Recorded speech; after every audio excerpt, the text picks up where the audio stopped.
In the beginning was the Word, and the Word was with God, and the Word was God. In him was life, and that life was the light of all mankind. The light shines in the darkness, and the darkness has not overcome it.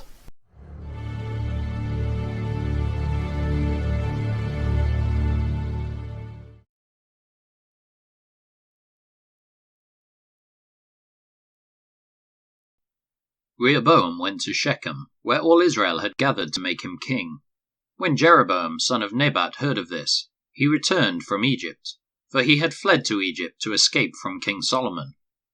The leaders of Israel summoned him, and Jeroboam and the whole assembly of Israel went to speak with Rehoboam. "Your father was a hard master," they said. "Lighten the harsh labor demands and heavy taxes that your father imposed on us, then we will be your loyal subjects." Rehoboam replied, "Give me 3 days to think this over, and come back for my answer." So the people went away. Then King Rehoboam discussed the matter with the older men who had counseled his father Solomon. "What is your advice?" he asked. "How should I answer these people?" The older counselors replied, "If you are willing to be a servant to these people today, and give them a favorable answer, they will always be your loyal subjects." But Rehoboam rejected the advice of the older men, and instead asked the opinion of the young men who had grown up with him and were now his advisers. "What is your advice?" he asked them. "How should I answer these people, who want me to lighten the burdens imposed by my father?" The young men replied, "This is what you should tell those complainers who want a lighter burden. My little finger is thicker than my father's waist. Yes, my father laid heavy burdens on you, but I'm going to make them even heavier. My father beat you with whips, but I will beat you with scorpions." 3 days later, Jeroboam and all the people returned to hear Rehoboam's decision, just as the king had ordered. But Rehoboam spoke harshly to the people, for he rejected the advice of the older counselors, and followed the counsel of his younger advisers.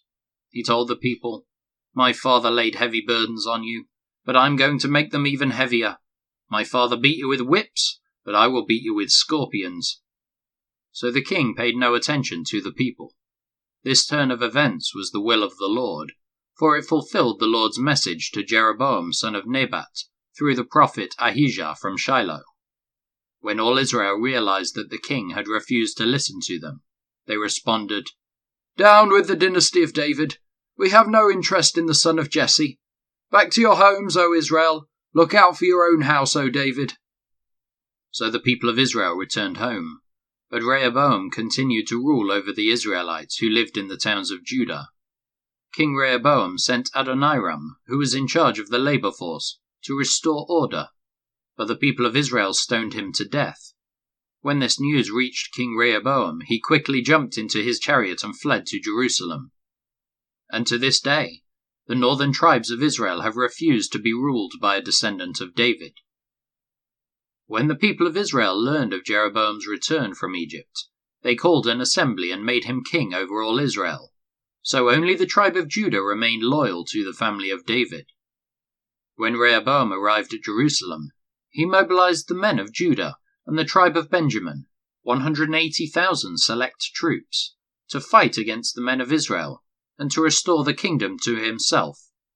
But God said to Shemaiah the man of God, "Say to Rehoboam son of Solomon, king of Judah, and to all the people of Judah and Benjamin, and to the rest of the people, this is what the Lord says, do not fight against your relatives the Israelites. Go back home, for what has happened is my doing." So they obeyed the message of the Lord and went home, as the Lord had commanded. Jeroboam then built up the city of Shechem in the hill country of Ephraim, and it became his capital. Later he went and built up the town of Peniel. Jeroboam thought to himself, "Unless I am careful, the kingdom will return to the dynasty of David.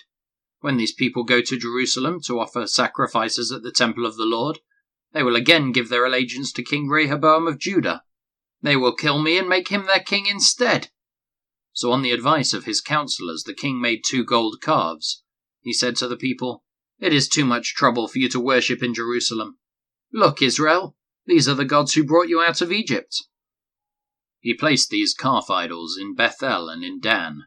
at either end of his kingdom.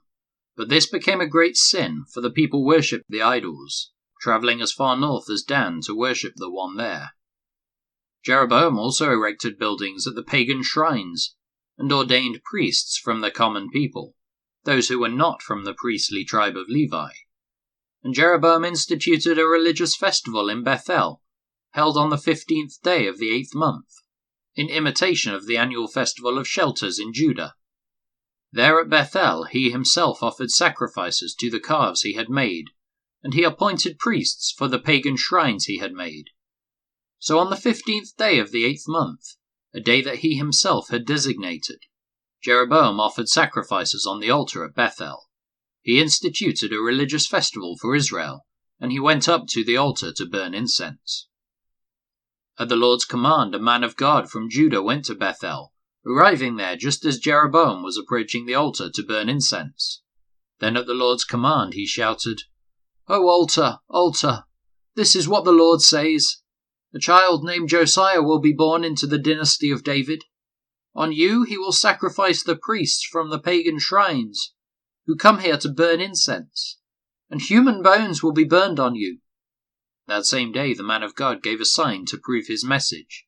He said, "The Lord has promised to give this sign. This altar will split apart, and its ashes will be poured out on the ground." When King Jeroboam heard the man of God speaking against the altar at Bethel, he pointed at him and shouted, "Seize that man!" But instantly the king's hand became paralyzed in that position, and he couldn't pull it back. At the same time a wide crack appeared in the altar, and the ashes poured out, just as the man of God had predicted in his message from the Lord. The king cried out to the man of God, "Please, ask the Lord your God to restore my hand again." So the man of God prayed to the Lord, and the king's hand was restored, and he could move it again. Then the king said to the man of God, "Come to the palace with me and have something to eat, and I will give you a gift." But the man of God said to the king, "Even if you gave me half of everything you own, I would not go with you. I would not eat or drink anything in this place. For the Lord gave me this command, you must not eat or drink anything while you are there, and do not return to Judah by the same way you came." So he left Bethel and went home another way. As it happened, there was an old prophet living in Bethel, and his sons came home and told him what the man of God had done in Bethel that day. They also told their father what the man had said to the king. The old prophet asked them, "Which way did he go?" So they showed their father which road the man of God had taken. "Quick, saddle the donkey," the old man said. So they saddled the donkey for him, and he mounted it. Then he rode after the man of God and found him sitting under a great tree. The old prophet asked him, "Are you the man of God who came from Judah?" "Yes, I am," he replied. Then he said to the man of God, "Come home with me and eat some food." "No, I cannot," he replied. "I am not allowed to eat or drink anything here in this place, for the Lord gave me this command. You must not eat or drink anything while you are there, and do not return to Judah by the same way you came." But the old prophet answered, "I am a prophet too, just as you are, and an angel gave me this command from the Lord. Bring him home with you so he can have something to eat and drink." But the old man was lying to him. So they went back together, and the man of God ate and drank at the prophet's home. Then while they were sitting at the table, a command from the Lord came to the old prophet. He cried out to the man of God from Judah, "This is what the Lord says. You have defied the word of the Lord and have disobeyed the command the Lord your God gave you. You came back to this place and ate and drank where he told you not to eat or drink. Because of this your body will not be buried in the grave of your ancestors." After the man of God had finished eating and drinking, the old prophet saddled his own donkey for him, and the man of God started off again. But as he was travelling along, a lion came out and killed him. His body lay there on the road, with the donkey and the lion standing beside it. People who passed by saw the body lying in the road, and the lion standing beside it, and they went and reported it in Bethel where the old prophet lived. When the prophet heard the report, he said, "It is the man of God who disobeyed the Lord's command. The Lord has fulfilled his word by causing the lion to attack and kill him." Then the prophet said to his sons, "Saddle a donkey for me." So they saddled a donkey, and he went out and found the body lying in the road. The donkey and lion were still standing there beside it, for the lion had not eaten the body nor attacked the donkey. So the prophet laid the body of the man of God on the donkey, and took it back to the town to mourn over him and bury him. He laid the body in his own grave, crying out in grief, "Oh, my brother!" Afterward the prophet said to his sons, "When I die, bury me in the grave where the man of God is buried. Lay my bones beside his bones. For the message the Lord told him to proclaim against the altar in Bethel, and against the pagan shrines in the towns of Samaria, will certainly come true."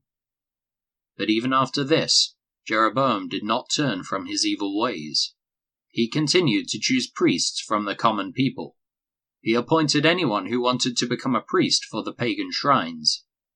This became a great sin and resulted in the utter destruction of Jeroboam's dynasty from the face of the earth. At that time Jeroboam's son Abijah became very sick, so Jeroboam told his wife, "Disguise yourself so that no one will recognize you as my wife. Then go to the prophet Ahijah at Shiloh, the man who told me I would become king. Take him a gift of 10 loaves of bread, some cakes and a jar of honey, and ask him what will happen to the boy." So Jeroboam's wife went to Ahijah's home at Shiloh. He was an old man now and could no longer see, but the Lord had told Ahijah, "Jeroboam's wife will come here, pretending to be someone else. She will ask you about her son, for he is very sick. Give her the answer I give you." So when Ahijah heard footsteps at the door, he called out, "Come in, wife of Jeroboam. Why are you pretending to be someone else?" Then he told her, "I have bad news for you. Give your husband Jeroboam this message from the Lord, the God of Israel. I promoted you from the ranks of the common people, and made you ruler over my people Israel. I ripped the kingdom away from the family of David and gave it to you. But you have not been like my servant David, who obeyed my commands and followed me with all his heart, and always did whatever I wanted. You have done more evil than all who lived before you. You have made other gods for yourself, and have made me furious with your gold calves. And since you have turned your back on me, I will bring disaster on your dynasty, and will destroy every one of your male descendants, slave and free alike, anywhere in Israel. I will burn up your royal dynasty as one burns up trash until it is all gone. The members of Jeroboam's family who die in the city will be eaten by dogs, and those who die in the field will be eaten by vultures. I, the Lord, have spoken." Then Ahijah said to Jeroboam's wife, "Go on home, and when you enter the city the child will die. All Israel will mourn for him and bury him. He is the only member of your family who will have a proper burial. For this child is the only good thing that the Lord, the God of Israel, sees in the entire family of Jeroboam.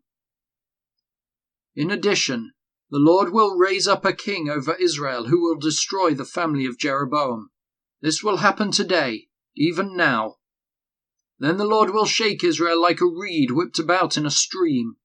He will uproot the people of Israel from this good land that he gave their ancestors, and will scatter them beyond the Euphrates River. For they have angered the Lord with the Asherah poles they have set up for worship. He will abandon Israel because Jeroboam sinned, and made Israel sin along with him." So Jeroboam's wife returned to Tirzah, and the child died just as she walked through the door of her home. And all Israel buried him, and mourned for him, as the Lord had promised through the prophet Ahijah. The rest of the events in Jeroboam's reign, including all his wars and how he ruled, are recorded in the book of the history of the kings of Israel. Jeroboam reigned in Israel 22 years. When Jeroboam died, his son Nadab became the next king. Meanwhile, Rehoboam, son of Solomon, was king in Judah. He was 41 years old when he became king, and he reigned 17 years in Jerusalem, the city the Lord had chosen from among all the tribes of Israel, as the place to honor his name. Rehoboam's mother was Naamah, an Ammonite woman. During Rehoboam's reign, the people of Judah did what was evil in the Lord's sight, provoking his anger with their sin, for it was even worse than that of their ancestors. For they also built for themselves pagan shrines, and set up sacred pillars and Asherah poles on every high hill and under every green tree. There were even male and female shrine prostitutes throughout the land. The people imitated the detestable practices of the pagan nations the Lord had driven from the land ahead of the Israelites. In the 5th year of King Rehoboam's reign, King Shishak of Egypt came up and attacked Jerusalem. He ransacked the treasuries of the Lord's temple and the royal palace. He stole everything, including all the gold shields Solomon had made. King Rehoboam later replaced them with bronze shields as substitutes, and he entrusted them to the care of the commanders of the guard, who protected the entrance to the royal palace. Whenever the king went to the temple of the Lord, the guards would also take the shields and then return them to their guard room. The rest of the events in Rehoboam's reign and everything he did are recorded in the book of the history of the kings of Judah. There was constant war between Rehoboam and Jeroboam. When Rehoboam died, he was buried among his ancestors in the city of David. His mother was Naamah, an Ammonite woman. Then his son Abijam became the next king.